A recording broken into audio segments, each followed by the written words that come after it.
दोस्तों, कैसे हो आप सभी लोग। तो आज हम पढ़ने वाले हैं जो हमारी एनसीईआरटी की तरफ से नई बुक आई है क्लास 8 की मलार, उसका चैप्टर नंबर 2 दो गौरैया, जो कि हमने पढ़ लिया है। इसके एक्सरसाइज भी कर लिए। तो आज हम करने वाले हैं क्वेश्चन आंसर। तो अगर आप हमारे चैनल पर नए हैं तो please like, subscribe and share ज़रूर करें। कमेंट करना ना भूलें आपको वीडियो कैसी लगी। तो लास्ट तक रहिए तो आपको पढ़ने में मज़ा आएगा। चलिए करते हैं इसके क्वेश्चन आंसर। तो ये हैं इसके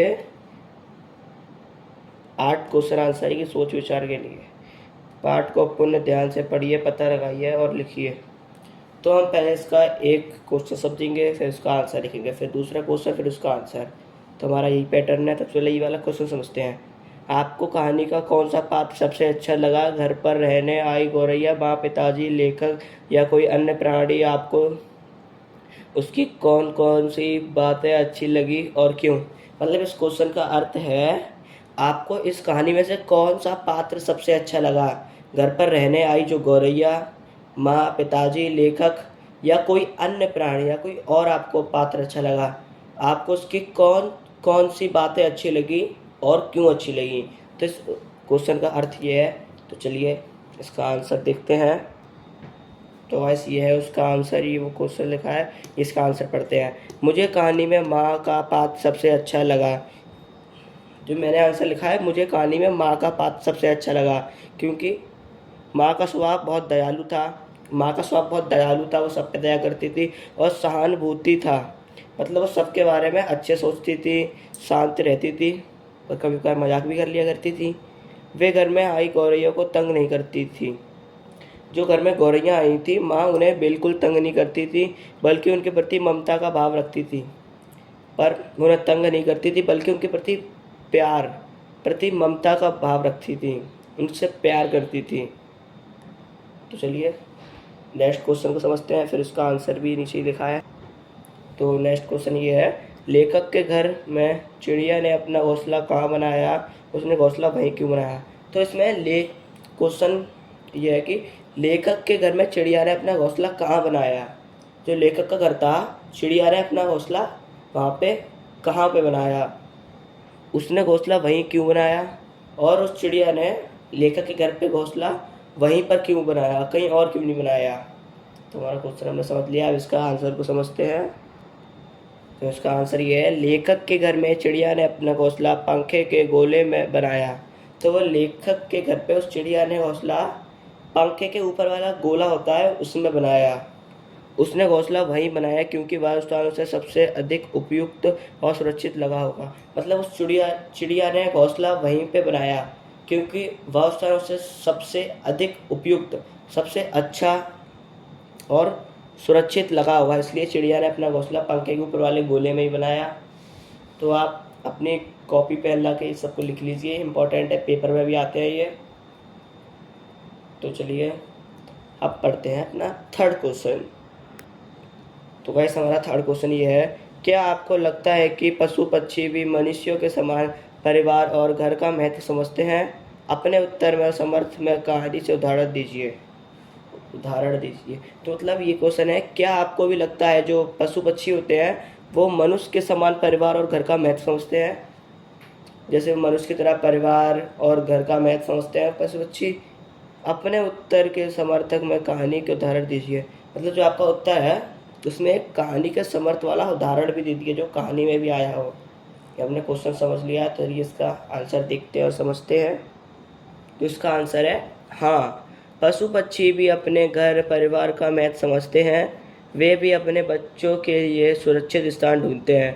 हाँ, इसका आंसर होगा हाँ, पशु पक्षी भी घर परिवार का महत्व समझते हैं और वे भी अपने बच्चों के लिए एक सुरक्षित स्थान ढूंढते हैं, उनके लिए घोंसला बनाते हैं और उन्हें पालते हैं। जैसे गौरैया ने भी, ये उसका उदाहरण है, ये कहानी में भी आया है। जैसे गौरैया ने भी घर में घोंसला बनाया, अपने अंडे दिए और बच्चों की रक्षा करी। ये थर्ड वाले का भी आंसर हो चुका है। चलिए फोर्थ का क्वेश्चन पढ़ते हैं और समझते हैं, फिर आंसर देखेंगे। तो ये हमारा फोर्थ क्वेश्चन, अब मैं हार मानने वाला आदमी नहीं हूँ। इस कथन में पिताजी के स्वभाव के कौन से गुण उभर कर आते हैं। मतलब जब पिताजी ने चिड़िया को भगाने का बहुत प्रयास करा था तो उन्होंने ये भी कहा था, अब मैं हार मानने वाले में से नहीं हूँ। तो इस कथन में पिताजी का स्वभाव किस गुण के उभरते हुए आता है, उनका स्वभाव के कौन सा गुण उभर कर आता है। तो इसका उत्तर में पता चलेगा कौन सा गुण उभर के आता है। तो चलिए उत्तर देखते हैं। तो गाइस इसका उत्तर है, इस कथन में पता चलता है कि वे सख्त और तुनक मिजाज और अनुशासन प्रिय थे। मतलब इस कथन से पता चलता है कि पिताजी सख्त थे, तुनक मिजाज मतलब चिड़चिड़े थे, और अनुशासन प्रिय मतलब अनुशासन में रहते थे, अनुशासन उन्हें पसंद था। वे घर में गंदगी और अव्यवस्था पसंद नहीं करते थे। मतलब उन्हें घर में गंदगी और अव्यवस्था बिल्कुल पसंद नहीं थी। इसलिए वे गौरैया को भगाना चाहते थे, इसलिए वो गौरैया को अपने घर से भगाना चाहते थे। लेकिन अंत में हृदय भी पिघल गया। मतलब उनका अंत में हृदय भी पिघल गया और उन्होंने गौरैया को अपने घर में ही रहने दिया। ये फोर्थ का आंसर हो चुका है। चलिए फिफ्थ का पढ़ते हैं। फिफ्थ से पढ़ने से पहले मैं आपको एक और बात बता दूँ कि आप ये इस चैप्टर का थर्ड पार्ट है। अगर आपने इसके पहले के 2 पार्ट नहीं देखे तो पहले 2 पार्ट भी देख के आइए, क्योंकि इन्हीं में से पेपर बनता है। मैं आपको अच्छी चीज़ समझा रहा हूँ, इन्हीं में से आपका पेपर आएगा और आप फुल नंबर कर पाएंगे, ला पाएंगे। तो चलिए फिफ्थ क्वेश्चन करते हैं। हमारा फिफ्थ क्वेश्चन है, कहानी में गौरैया के व्यवहार में कब और कैसा बदलाव आया, यह बदलाव क्यों आया। कहानी में खोजिए कि उन्होंने गाना कब बंद कर दिया। तो चलिए इसका अर्थ होगा, कहानी में गौरैया के व्यवहार में कब बदलाव आ गया और कैसा बदलाव आया, यह बदलाव क्यों आया। चलिए इसका उत्तर पढ़ते हैं। दोस्तों इसका उत्तर थोड़ा बड़ा है पर ये सही है। गौरैया को पिताजी कितना भी भगाते, मतलब गौरैया को पिताजी कितना भी भगाते लेकिन वो फिर वापस आ जाती थी, क्योंकि वे घोंसला बनाकर अंडे दे चुकी थी।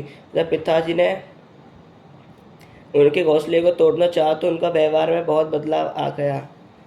पिताजी ने भगाने की कोशिश करती पर वो वापस फिर से आ जाती, क्योंकि उन्होंने वहाँ पे घोंसले बनाकर उसमें अंडे दे दिए थे।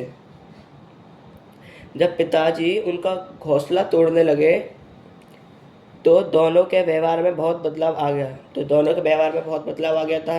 दोनों चुपचाप दीवार पर बैठी थी। वो दोनों चुपचाप आंगन की दीवार पर बैठी थी।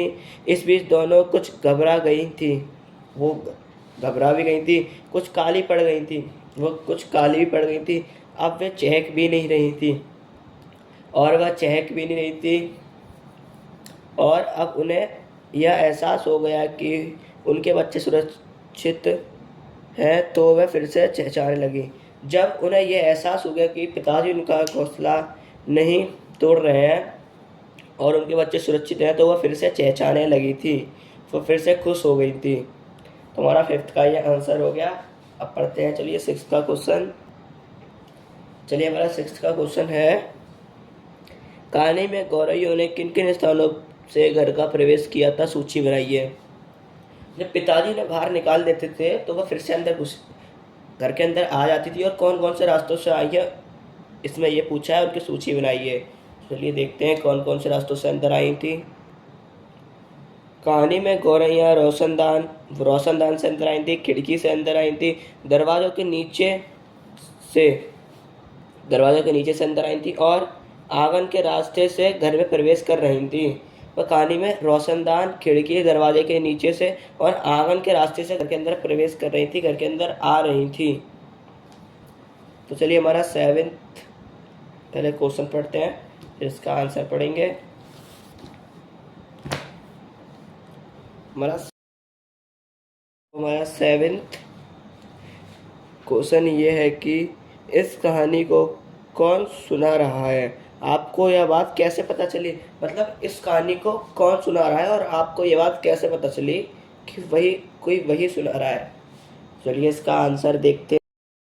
तो इसका ये आंसर है, ये कहानी लेखक भीष्म साहनी सुना रहे हैं। मतलब ये कहानी लेखक जिन्होंने ये कहानी लिखी है भीष्म साहनी, वे सुना रहे हैं। यह बात हमें कहानी के शुरुआत में पता चली। मतलब ये बात हमें कहानी के शुरुआत में पता चलती है। उन्होंने कहानी के शुरू ही ऐसा किया कि घर में हम 3 व्यक्ति रहते हैं माँ पिताजी, क्योंकि उन्होंने कहानी में पहले ही कह दिया था कि केवल हम 3 लोग रहते हैं, मैं, पिताजी और मेरी माँ। तो चलिए क्वेश्चन नंबर 8 पढ़ते हैं, ये लास्ट क्वेश्चन है।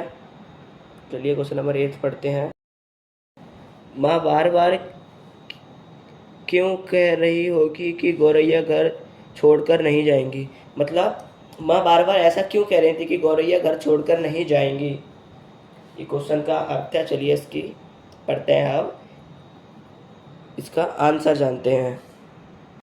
तो इसका आंसर है, माँ इसलिए बार बार कह रही थी, मतलब माँ बार बार इसलिए कह रही थी क्योंकि उन्होंने गौरैया की ममता और हिम्मत देख ली थी।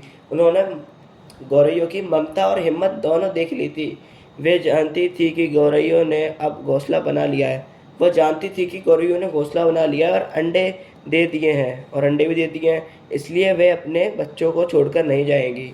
और वो अपने बच्चों को छोड़कर नहीं जाएंगे, इसलिए माँ बार बार कह रही थी कि गौरैया घर छोड़कर नहीं जाएंगी।